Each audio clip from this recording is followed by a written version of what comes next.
За үзэгчтэй орой мэндэ. Тэгэхээр Child Demand сошиал орчинд хүүхдтэй холбоотой яг ямар төрлийн асуудлуудыг тэг хүмүүс ер нь онцолж ярьж ийн вэ гэдгийг шүүгээд тэгээд мэдээ олгоод одоо битээр ярих гэж байна.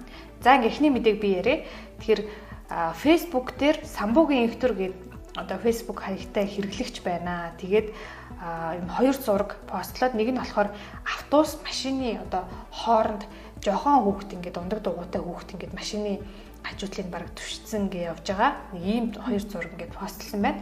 За тэгээд эцэг эхчүүдээ та нар ингээ явуулчт юм бэжээ. Жолооч нараа энэ хүүхдийг ингээд зогсоод аварчдаг байх хэрэгтэй. 10 хүрсэн үгүй мэддэхгүй ийм жоохон хүүхэдтэй энэ автомашины сохор бүс гэдэг юмд ингээ явж байна. Тэгээ одоо ингээд энэ тэ нөгөө явган хүний зам дээр гэрэл асаа цаашаа явхад энэ хүүхэд чинь хүүхдийн унж байгаа дугуй машины энэ хурд хоёр хоорондоо маш их ялгаатай учраас энэ хүүхдийг баг нэцлал явна штэ хойно байгаа автомашин тэ. Тэгэхээр ингэж хүүхд явж байгаа тохиолдолд эцэгчүүдээ заавал ингэж юугаа чи хүүхдээ ганцаар ингэж бити явуулаач гэдэг тийм одоо сануулсан агуулгаар пост бичсэн байна. За минийх болохоор одоо миний мэдээ болохоор ган жавхлан чадраа бал гэсэн хаягт одоо та бүхэн одоо гудамжинд төрсэн хүүхдтэй тарах юм бол хамгийн түрүүнд юу хийх ёстойгоо одоо мэдхүү гэсэн агуулгатай юм мэдээлсэн.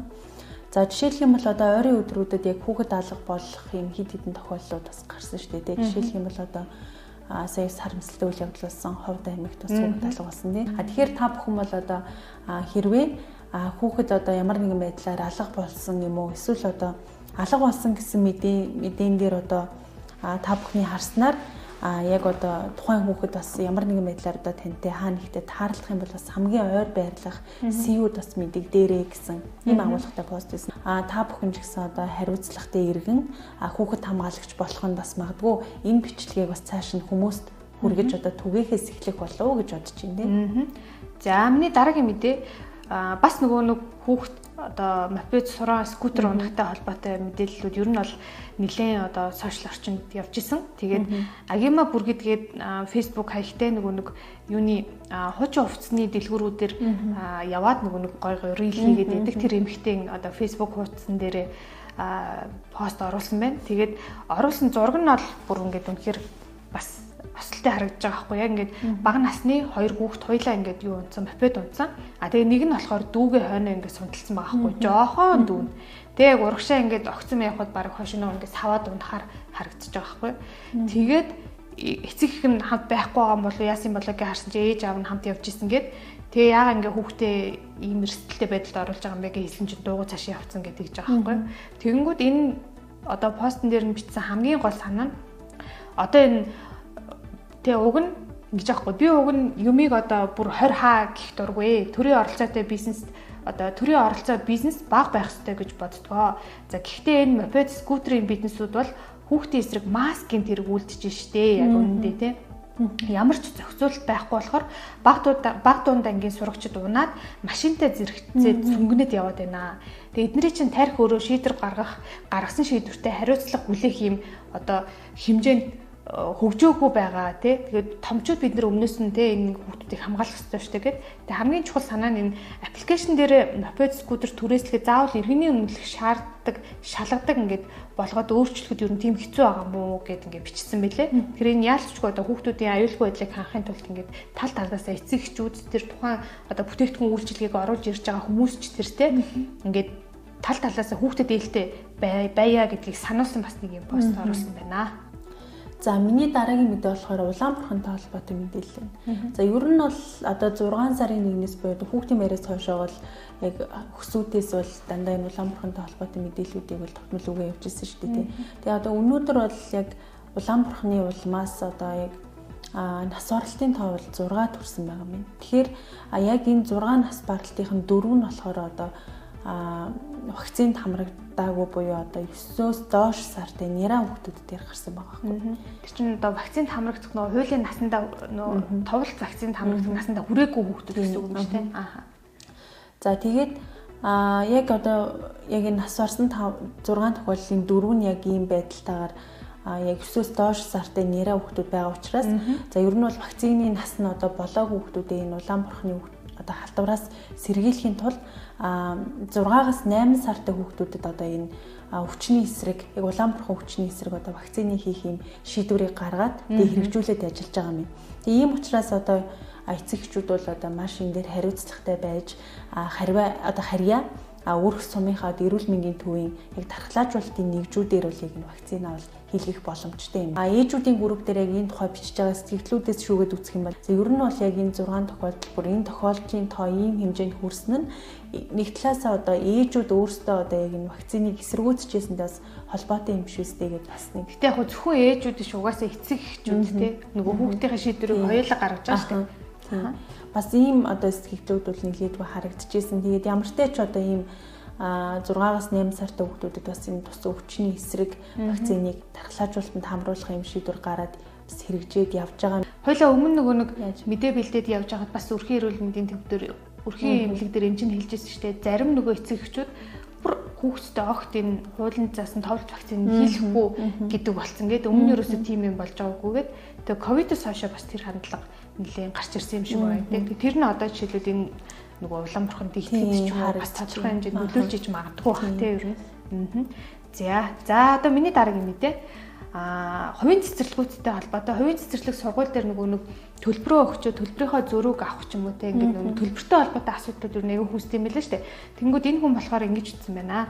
За мөх чимэг чимгээ гэд Facebook хаягтай. За хувийн цэцэрлэгийн бохир заваан байдлаас үүдээд хүүхэд бактерийн халдвар аваад өвдөөд илүү төлсөн төлбөрөө буцааж авъя гэхээр өгөхгүй. За бохир байдлыг нь шалгаж өгнө үү гэд нийслэлийн боловсролын газарт нь хандгаар манд падгүй гэж байна гинэ. За уг нь тусгай зөвшөөрлийг нь өгдөг газар нь биш юм уу гинэ.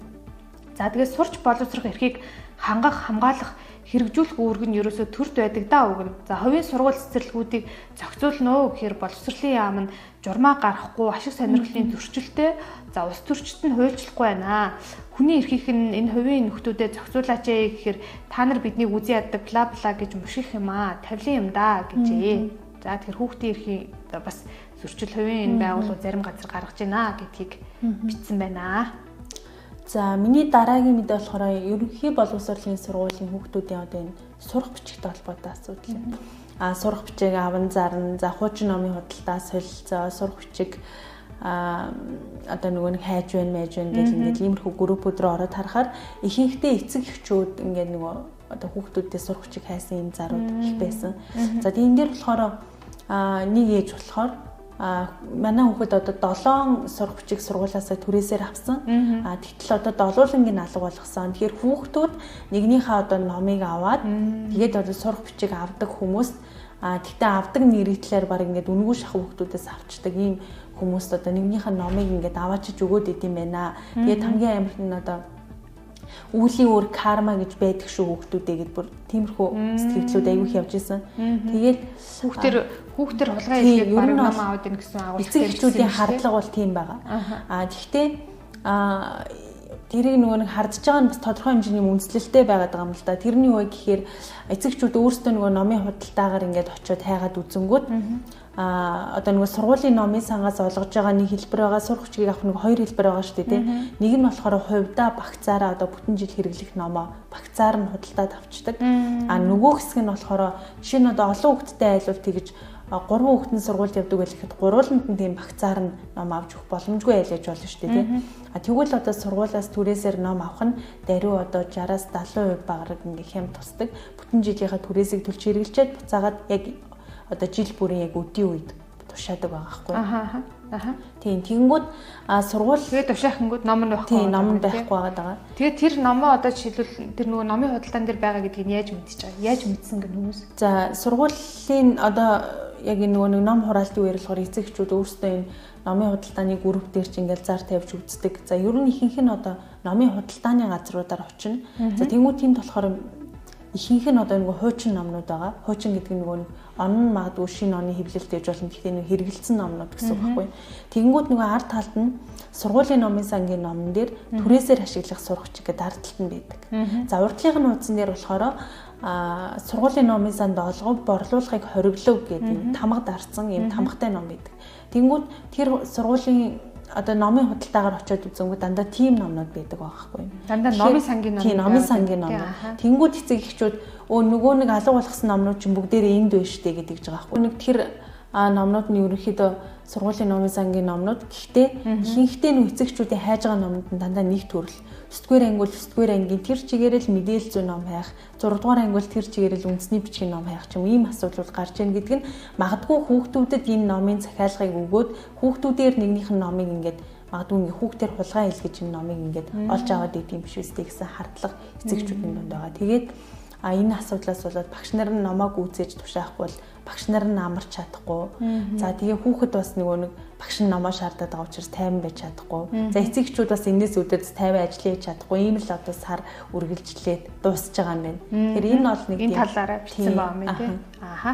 За одоо би сүүлийн мэдээг яриа. Тэгэхээр Монголын сайн дурахны төвгээд сайн дурын үйл ажиллагаа зохион байгуулагдав. Тэрэндээ одоо сайн дурахныг ажилуулад ингээд нэг сайн дурын цагийг нь гүйцээгээд сертификат дээр олгодог юм газар байдгаа. За тэгсэн чинь энэ газар болохоор 9 настай 2 дугаар ангийн сурагч очоод тэгээ 2024 оноос хойш өөрийнхөө цуглуулсан нэг бэлгэнд авсан одоо тий янз бүрийн одоо ингээд хүмүүсээс өгсөн мөнгнүүдээ бүгдээ сайхан ингээд тогтун тэгээд цуглуулад тэгээ за энийг танад өгж гинэ ингээд юуны сайн дурын үйл ажиллагаад өөр хүүхдүүдийн ингээд сайн сайхны төлөө зарцуулаарай гэж авчирч өгсөн гинэ. Тэгээд тэрийг өнөөдөр ингээд тэр хүүхдээ алдаршуулад өөрсдийнхөө цахим хуудсандаа бас ингээд тавьсан байна. Тэгээд бас айгүй хөөрхөн нэг өөрийн гэсэн одоо хүсэл мөрөөдөлтэй ийм гоё хүүхд ингээ өсгөж өгсөн ээж аавд нь баярлалаа гэдэг бас талархлаа илэрхийлээд бичсэн байна. Тэгээд ийм мундаг хүүхдийг бас алдаршуулжээ. За тэгэхээр цахим одоо орчинтой хүүхдтэй холбоотой ямар мэдээллүүд явж ийн вэ гэдгийг зөвхөн өнөөдрийн байдлаар л ер нь ингээд ямархан мэдээлэлүүд жишээлбэл өнгөрсөн 7 хоногоос эхлүүлээд явсаар байгаа өнөөдөр хүрвэ гэдгийг ингээд ерөөхдөө бид хоёр бадлаа. Энэ төрлийн тухайн өдөрч ер нь хүүхдтэй холбоотой юу болж ийн, хин юу бичиж ийн, хин юунд бухимдж ийн вэ гэдгийг бид хоёроос ингэж нийлүүлээд одоо хольж утгаад ярих болноо. За баярлалаа энэ төрөд өндөрлж байна.